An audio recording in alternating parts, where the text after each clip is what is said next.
According to reviews, this is one of the worst rated hotels near Manchester Airport, and tonight I'm staying here by choice before an early flight.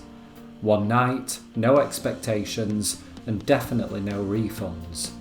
In this video, I'll show you whether the reviews are exaggerated or completely deserved, and if the saying is true, you get what you pay for. This is the Airport Inn at Manchester Airport. The Airport Inn is located south of Manchester Airport, roughly halfway between Junction 6 of the M56 motorway and the town of Wilmslow in Cheshire. Although marketed as an airport hotel, it's around a 10 to 15 minute, 3.5 mile drive from the terminals.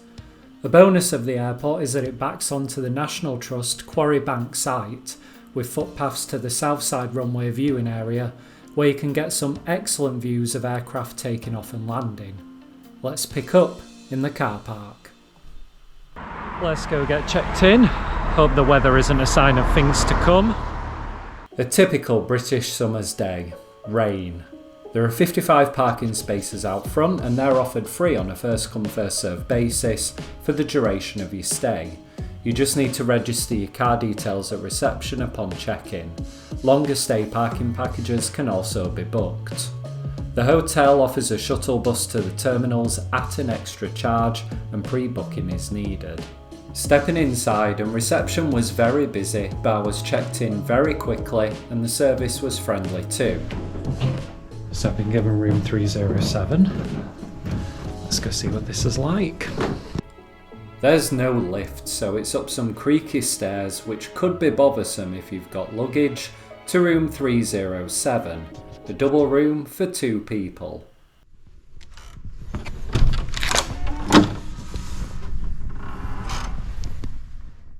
So the first thing that strikes me in this room is actually just how small it is. This is tiny, but I do have a decent sized double bed. I've got everything in the room, but yeah, there's not much space. I don't even have any bedside drawers.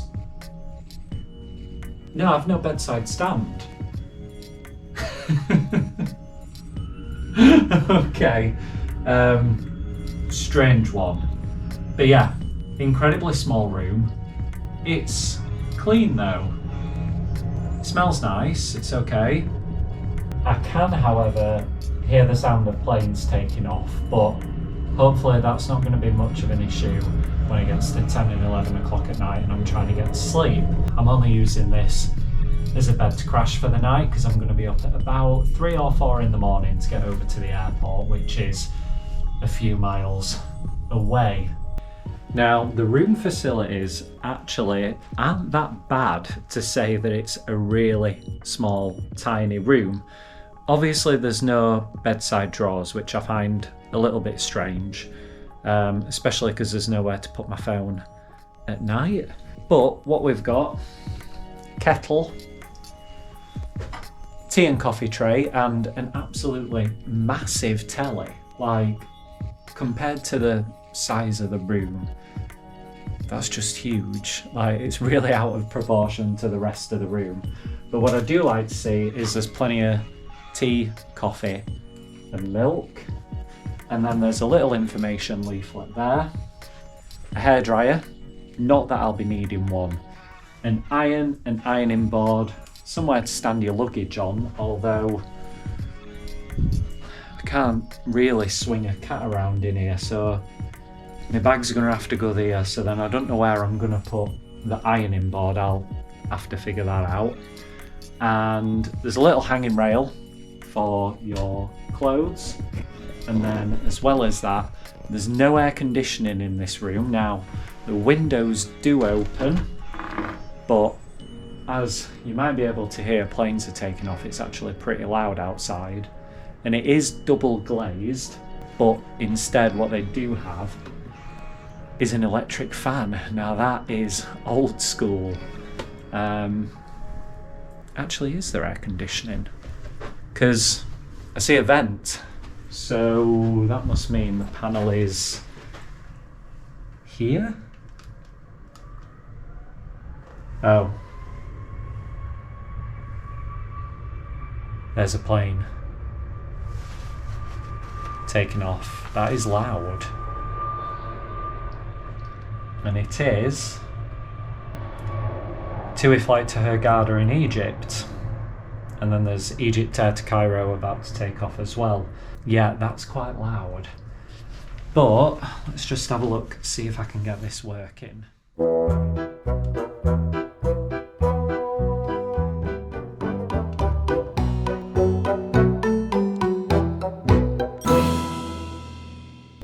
That might be what the fan's for. Yeah, interesting paint job they've done in here as well. Like, whoever was the decorator hasn't quite used masking tape because there are licks of paint everywhere.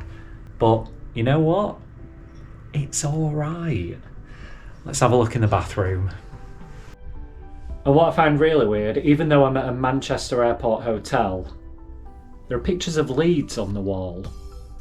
Why? That's so strange.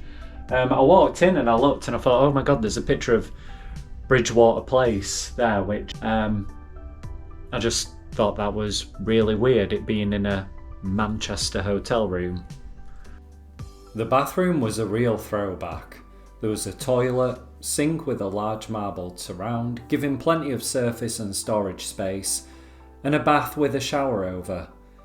These tiles don't look like they've been replaced for many years, and some of them were really showing their age. Some were chipped, some with dodgy grouting, and the whole bathroom just felt really old and dated in places. There's also all-in-one hair and body wash. I can only describe this bathroom as a time capsule. It's like stepping back in time to the mid-90s with the tiles. But like the rest of the room, it's clean, so it's alright. I was expecting a lot worse. I'm dying for a beer, so let's go check out the bar. As well as my room being recently repainted, communal areas of the hotel were also getting a bit of a touch up with a lick of paint. Just think in this hotel, like, cleanliness in public areas is bit of an issue. Tissue, M&Ms on the floor. It's just a bit grubby. And plastic. There just seemed to be litter around the hotel. Not only is this basic cleanliness, but it made the hotel feel unloved. Not great. The bar has a chain pub vibe about it. Clinical decor, a noisy atmosphere, and some telly showing sports. If there's a wedding on at the hotel, it can get busy in here, but I timed it right that afternoon. It was quiet. There's plenty of seating. Some of the tables by the large windows that look out over the car park feel much brighter. I chose a seat by a TV so I could watch some sport, but on looking closer, it seemed that somebody else had been sat on the table before me, as their rubbish was all over the table, and in the case of this nappy bag, underneath it. Absolutely disgusting. Nobody came to clean it away, and I don't know how long it was left there, but this also says a lot about the type of guests that they get here as well.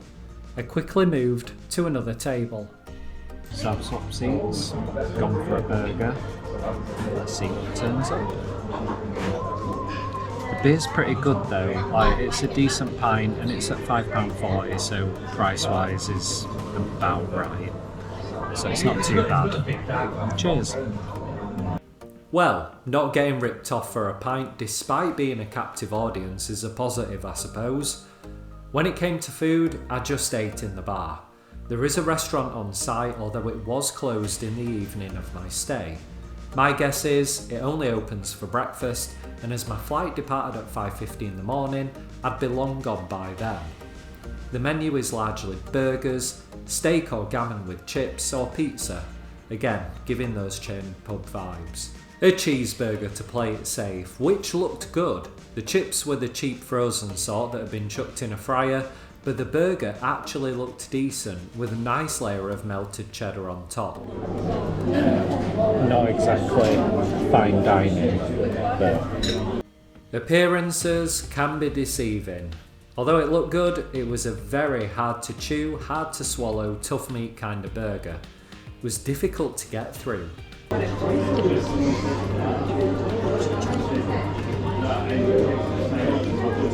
I'm hungry. I was hungry, so I got through it. It also cost the best part of 15 quid, and I didn't have any other option other than Just Eat, which is what I'd probably recommend you do instead. Right, so I'm back in my room after having a couple of beers, which actually were really nice. And I also had dinner, so I had a cheeseburger and chips, which was shit, to say the least. So, not the best, and to be honest, not great value for money either. I think it was 15 quid, but I guess you're a captive audience in an airport hotel. You don't really have anywhere else to go, but I do kind of wish I'd just gone on Just Eat and ordered something to the hotel. Gonna watch some TV, get ready for bed, and have an early night because it's an early start tomorrow. So let's do the bed test. Firm, but you know what? It's alright, this'll do for a night. The duvet's nice and soft. The mattress is a bit lumpy though. It's a bit springy and a bit lumpy, but it'll be right. It'll be right. I found the telly in the room easy to work with plenty of channels. I had no problems in getting settled and comfy for the night. Well, this is quite comfy. It's not too bad, I'm all ready for bed.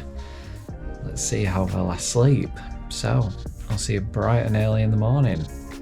Good night.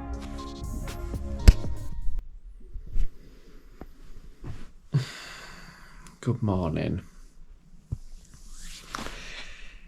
It's 3 a.m. Did I sleep well? No, I didn't sleep very well. The walls are paper thin. Could hear everything that was going on in the rooms next door, especially when the neighbours woke me up at like 1 a.m. going to bed, and they had the TV on really loud. So no, I didn't sleep very well, and I guess the whole point of an airport hotel is to get some rest before a flight, and this hotel has just kind of failed on that front. Let's get ready and get to the airport.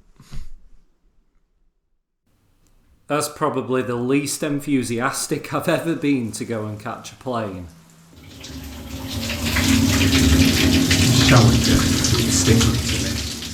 Feeling somewhat refreshed despite a tepid, wet tug from the shower curtain, I'm out of the door and on my way to the terminal. The airport in Manchester. Would I stay again? No. See, the main purpose of an airport hotel is to sleep before a flight, and this hotel failed on that front.